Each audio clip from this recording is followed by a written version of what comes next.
Hey coaches, what's going on? It is Coach Tim here with another video, guys, and I got a good one for you today, guys. I got the whiteboard out. I was asked by a coach, if you're going to run the 6-2, how do you guard against a four wide receiver set, specifically 2x2? So I thought I would make a quick video to show you exactly what I do in the 6-2 if a team is going to try to run spread and go with two wide receivers, both on the play side and also on the weak side. So, guys, before I get into this video, do me a solid and like and subscribe to my channel if you haven't already, guys. And as a gift to you guys, feel free to download my free beast formation playbook. It's going to be the second link in the description box below. All right, guys, so let's get into this video, guys. So what I did was I went ahead and drew up what the coach was talking about. How do I run a 6-2 defense against a 2x2 set? For those who don't know, when I say 2x2, we're talking about two wide receivers on the left side, or you can say the play side, the non-play side, left side, right side, however you want to call it. I like to say on the play side and the weak side. So one thing that I do, guys, is that if you see how this 6-2 looks, it looks spread out a little bit. What I do is I go into what I call a cloud package, guys, a cloud package. Now, just for you guys to know for future reference, the typical 6-2, what I like to do is I like to have my two linebackers about 4 yards off the ball and lined up directly in the B gap. So traditionally, they'll look like this. Okay? Traditionally, that's how this 6-2 defense would be.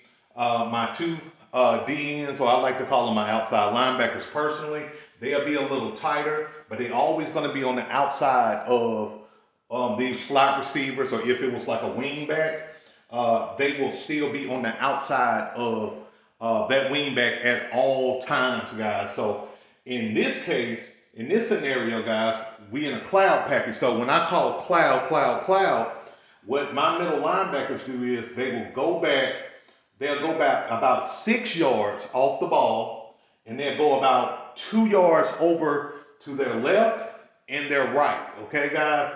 So their whole job, guys, is to play zone. Okay? We play zone. I don't like playing man coverage.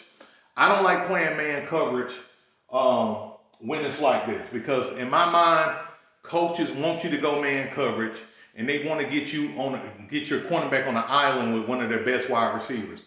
So what I like to do is I put my middle linebackers into more of a zone, so we look more like a cover 3 package. So for example, I'm gonna kind of make a play as to how my players will move in this situation. So let's start here, guys, with my two linebackers. They're going to line up like they're playing man coverage on these slot receivers, okay? But they're going to always be on the outside shoulder of the slots at all times, because what I'm banking on is the slot job. He's trying to crack down on the run play. That's our mindset the whole time, okay? He's going to try to crack down, but if this guy's lined up on the outside shoulder of that slot receiver, he's not going to be able to crack down, right? So we're assuming that that is the case 80% of the time. You know why? Because 80% of the time, teams want to run to the outside with some kind of jet or run pass option or something like that, guys. So we're always assuming that, and no matter what, my defensive ends or linebackers that I like to call them, they're going to always blitz. They're going to always blitz around the outside no matter what. I don't care if they 5 wide, 4 wide, I don't care. We're always sending 6 guys after the quarterback and applying pressure. We're not giving the quarterback time to think. We want him to be under pressure, consistent pressure, and we want him to try to beat us in the air. That's what we're daring him to do, because in the midst of us sending 6 guys, what we're trying to do is totally cripple them in the running game. We want to make them a pass-oriented team, because we're banking on they're not going to outscore us if we're running the beast formation, because we're averaging 35 plus points a game. We're banking that they're not going to outscore us. So our job is, and let me be more specific, they're not going to outscore us in the air at all. So what we're trying to do is totally eliminate the running game, guys, So it forces them to pass the ball. So what we do is, going back, is we got our linebackers. They're going to always be blitzing no matter what. They may show like they're playing man coverage, but they're not, all right? So what we do is, let's assume that the slot here is going to run like a 5-yard slant. Let's assume both of them is going to do something like this. Okay, guys?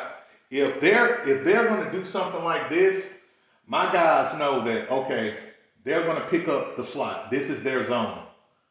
This is their zone. I'm going to just kind of draw this here. They know this is their zone. So they pick up on this guy.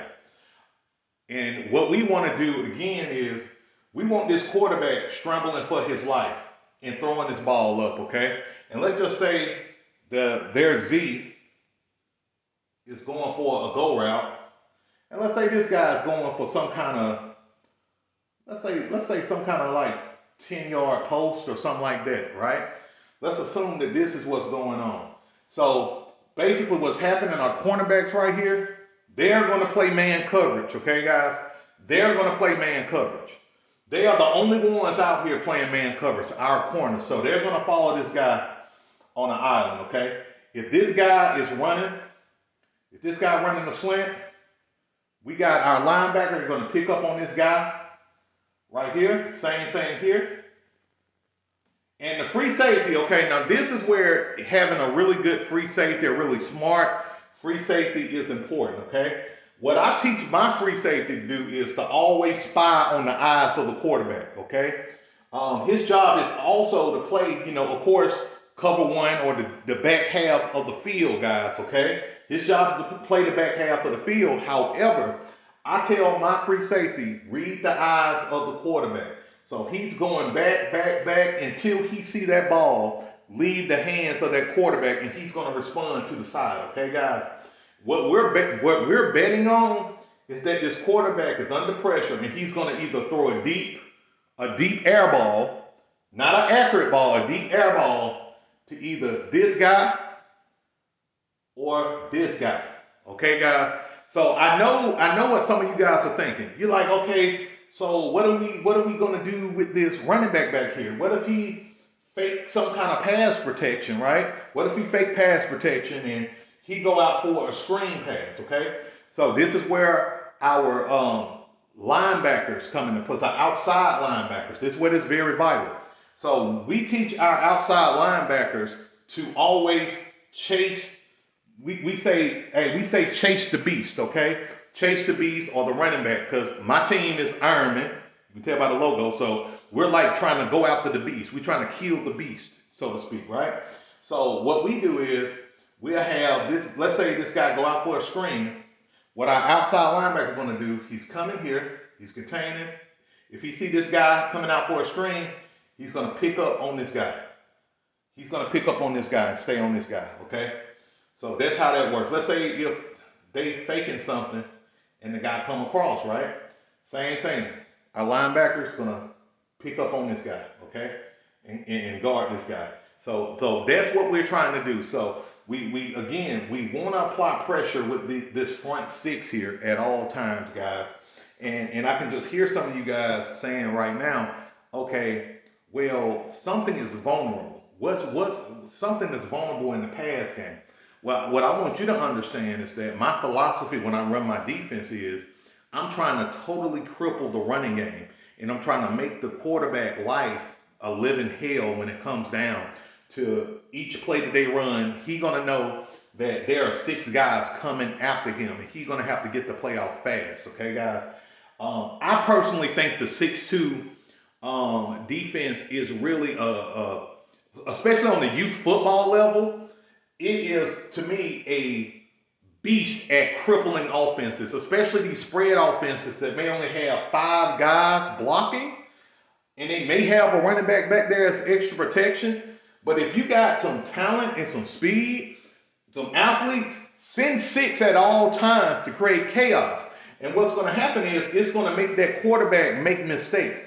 He's either going to force a pass up for an interception, or he's going to try to make some kind of play and cause a fumble or a turnover, guys.